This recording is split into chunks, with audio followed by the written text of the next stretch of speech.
El día jueves dice tentaciones gemelas, ¿no?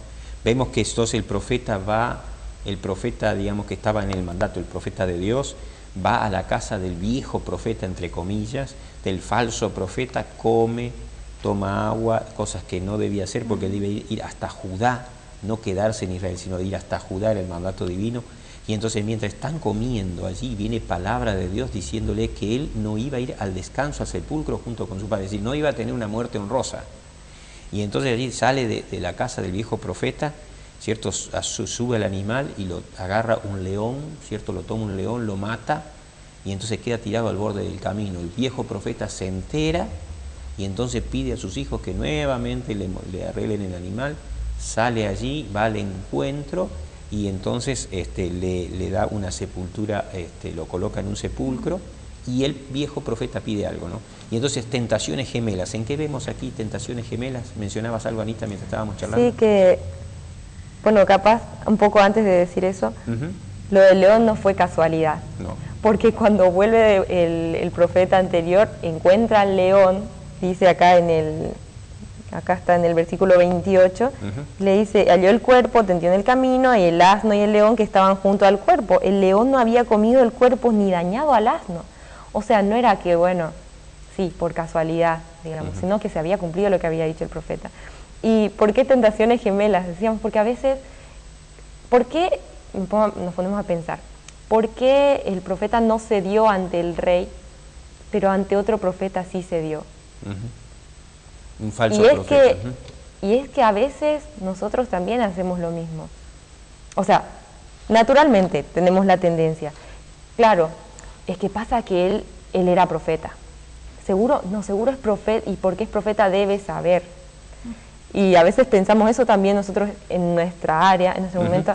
Perdón, pastor, no todo bien, pero porque él es, no, sí, como él es pastor hay que creerle. A veces ni traemos la Biblia a los cultos porque, bueno, el pastor sabe, pastor, o cualquier duda, hay que preguntarle al pastor porque él tiene todas las respuestas. Y yo creo que sí, son personas más preparadas los pastores y, bueno, los respeto todo bien, no, ningún rencor. Pero nuestra fe debe estar en la palabra Pero de nuestra Dios. Fe, nosotros tenemos que estar cimentados en la Biblia, tener conocimiento. Hay un versículo en Judas, Judas 4, Judas, del 4 al 16, que dice que van a venir falsos pastores y falsos maestros y todo eso. Y en Zacarías mismo, si vemos, dice también lo mismo. Entonces, nosotros tenemos que estar seguros y en la engañarán palabra aún de a Dios. los hijos de Dios, menciona, así que engañarán aún a los hijos de Dios, así que como dices tú, creo que es para recapacitar este tema que es tan importante, ¿no? Por ahí tenemos más como la mirada hacia afuera, por la formación que nos dan es mirar más hacia afuera, y es necesario también mirar hacia adentro. Hacia adentro. Y yo digo, el hecho de que algunas veces, ¿cuánto cuesta a la gente que empieza a tener, digamos así, empieza a crecer en su relación con Dios? De repente dice, no, pero si es un milagro, ese milagro viene ¿de quién? De Dios. Y si habla de Dios, es hijo de Dios. Entonces mucha gente queda confundida, ¿no? Ah, porque si habla a Dios o adora a Dios, entonces sí, es hijo de Dios. Y nada que ver, estamos entendiéndolo ahora, qué lindo para las enseñanzas. Lo que pasa es que yo sentí algo hermoso y entonces porque hablaba de Dios, ya entonces nos quedamos y nos olvidamos de mirar lo que dice y el escrito está, ¿no?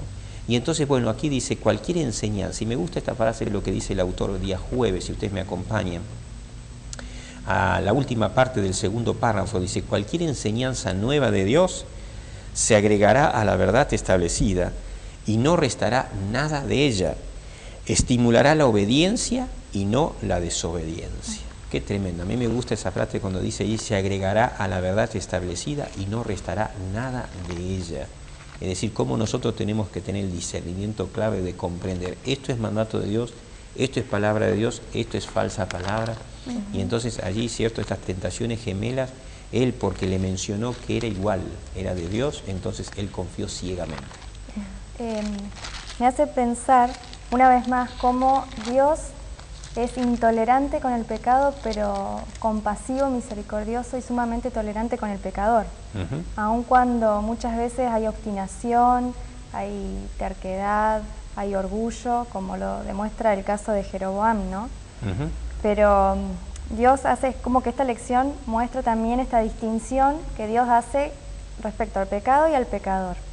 No es tolerante con el pecado, pero sí es tolerante con el ser humano y le da oportunidad para que pueda darse cuenta de su condición y él ahí pueda hacer el cambio que necesitamos. Nos ama, realmente nos ama demasiado, nos tiene mucha paciencia Dios, la verdad que sí. Sí. Tantas veces nosotros vamos como en lo mismo y de vuelta en lo mismo, y a veces no es porque queramos, entre comillas, y uno, o sea, se siente mal también al caer, no es que... Y después a veces a uno hasta le da vergüenza también ir a la iglesia de vuelta porque, bueno, hice algo mal. Y hablaba el otro día con una amiga que estaba completamente angustiada, afligida, porque dice, no sé qué hago, qué voy a hacer. Siempre caigo en lo mismo, y caigo en lo mismo, y caigo en lo mismo.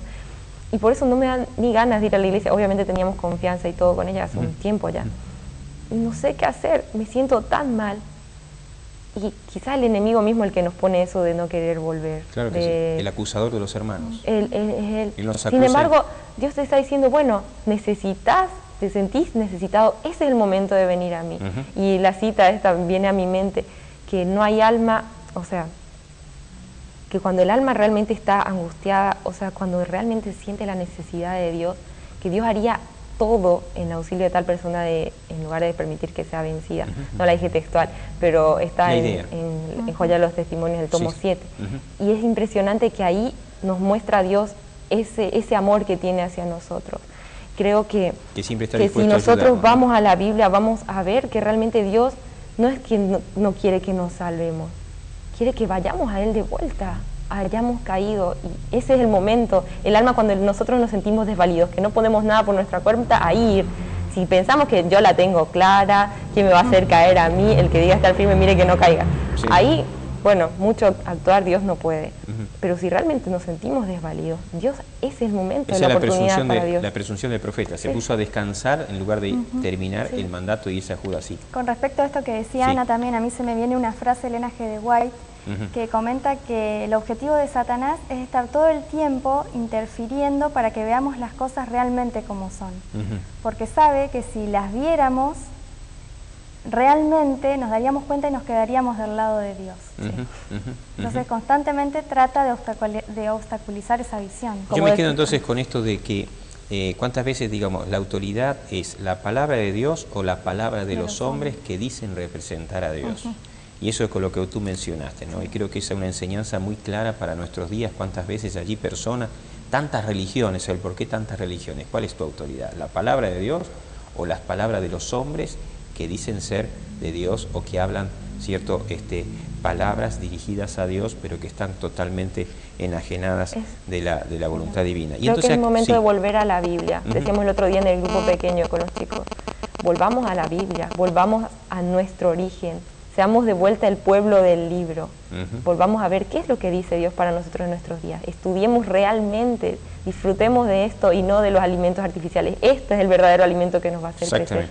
¿Y cómo termina la historia, no? El viejo profeta ve que el profeta muere, entonces allí se cumple lo profetizado para con él, que no iba a ser, digamos, no iba a tener una sepultura honrosa, sino que iba a morir de una forma distinta. Entonces él va, entierra, ¿cierto?, a este profeta, ¿cierto? Entonces allí le pide algo a los hijos, porque había una profecía conforme a esto.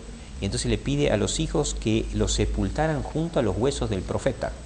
Y entonces después, 200 años después, cuando Josías dice quema huesos, y esto termina así la lección del día jueves para entenderla, dice, como se había profetizado, Josías quemó huesos humanos en el altar, sin embargo no lo hizo con el hombre de Dios ni con el viejo profeta que fue sepultado junto a él. ¿Qué quiere decir? Que el viejo profeta se hizo sepultar junto al profeta real de Dios, porque él sabía que esos huesos no iban a ser tocados, nada más, pero nunca se arrepintió de lo que hizo, simplemente él allí pensó para sí nuevamente otra vez.